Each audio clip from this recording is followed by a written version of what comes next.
This awe-inspiring story of Dambuzel cranes begins some 5,000 kilometers away in cold Mongolia and culminates compassionately at a quiet remote village called Kichen in the middle of the Thar Desert in the state of Rajasthan in India. Dambuzel cranes, the smallest of the crane species, undertake one of the toughest migrations in the world, which begins in late August to September. Along the arduous journey, they cross the Himalayas, touching altitudes between 16 to 26,000 feet to get to Kichen, but unfortunately on the way, many die from fatigue, hunger, and predation from golden eagles. Kichen is a small village located in Falaudi Tehsil, about 140 kilometers away from Jodhpur district in Rajasthan. Most villagers here either rear livestock or indulge in farming.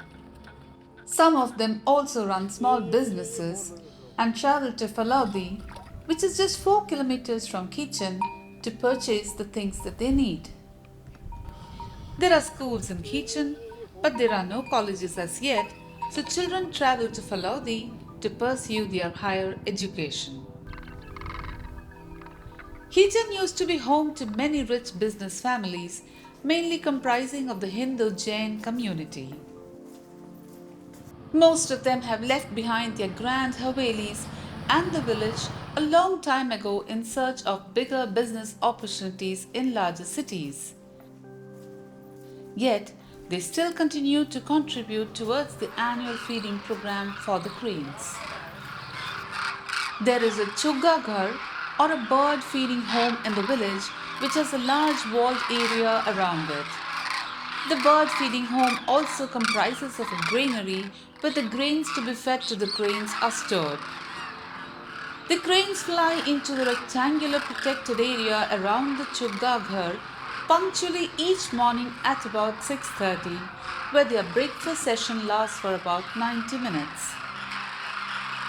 They are very disciplined, and it has been observed time and again that they never crowd in together, nor do they ever get into fights over the grain.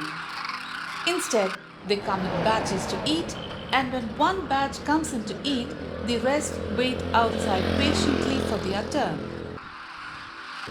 It seems like generations of birds have passed on the coordinates of this very kind hearted village to their next of kin, and over the years, thousands of cranes have begun to fly across to this tiny desert village. Their numbers have steadily increased, and this can be attributed to the organized and regular feeding done by the village community.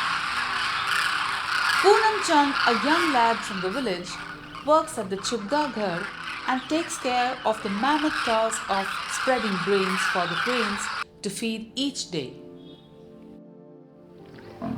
Dambuzel cranes are revered among the locals, and many of them come forward to feed them, which results in well-fed birds who do not ravage the nearby fields, thus establishing a great human-bird relationship.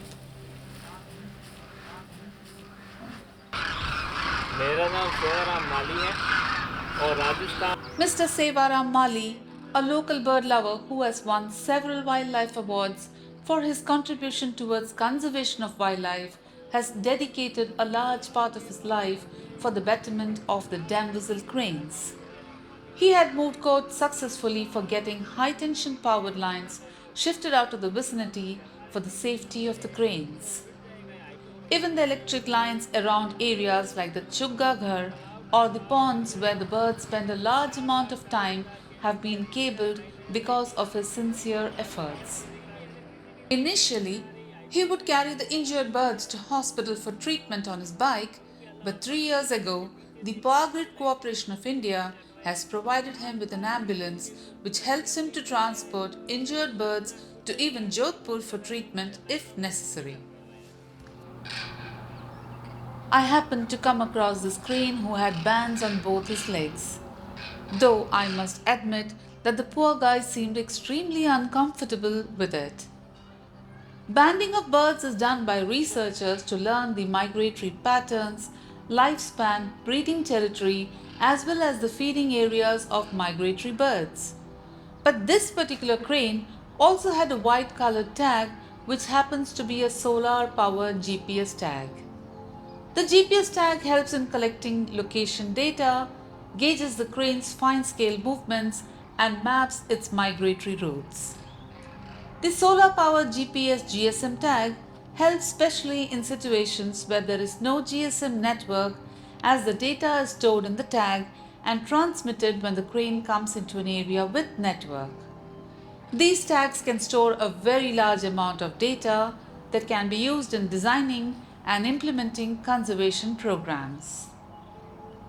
Dogs are dangerous for the cranes as they hunt them down, and I noticed that every villager, young or old, tries his best to keep the birds safe from dogs. When the birds have had their fill, they move towards the nearby water bodies to eat small pebbles and drink water, which assists them in digesting the grain that they have consumed. The Damvizil cranes are also known as Kunj or Kurja locally and figure prominently in Indian mythology as well as the literature and poetry of the region. It is claimed that the first verse in Ramayana, written by the great sage Valmiki, was inspired by the sight of a hunter killing the male of a pair of courting damsel cranes. The story of Kitchen and the cranes goes like this. Somewhere in the 1970s, one Mr. Ratanlal Malu began feeding grains to a few birds, of which some were damsel cranes. And slowly, the number of damsel cranes visiting began to swell. As the cranes grew in number, the local dogs began to hunt them. Mr. Ratanlal, along with the help of the village panchayat and other villagers, got some land allotted to build a chugga ghar or the present day bird feeding home. Several other Jain traders supported the initiative by supplying grains, and what initially began as a few dozen visiting birds has now turned into a major migration spectacle with tens of thousands of cranes visiting Kitchen year after year during the period from August to March. Over the years, the villagers have taken a lot of trouble to provide a safe haven for the cranes. If there is any scarcity for water, then water from the tube wells are pumped into the nearby water bodies for the cranes. Dogs attack these birds, and in order to protect them, fencing has been done around the chugga ghar as well as the water bodies where the birds remain on the ground during the day. This generous and caring conservation program here has risen the number of these elegant migratory visitors to over 30,000, and these large congregations have become an annual spectacle. Donations by the locals and tourists supports the cause, and the small desert village Kitchen has received international recognition for their unbelievable efforts to cater to the cranes. And as another day comes to an end, the punctual, patient, and disciplined cranes begin to fly away to roost in the far away agricultural fields. They will return early next morning again to repeat their routine affairs until next spring, when they will all return to their motherland once again, boldly traversing the tough Himalayas.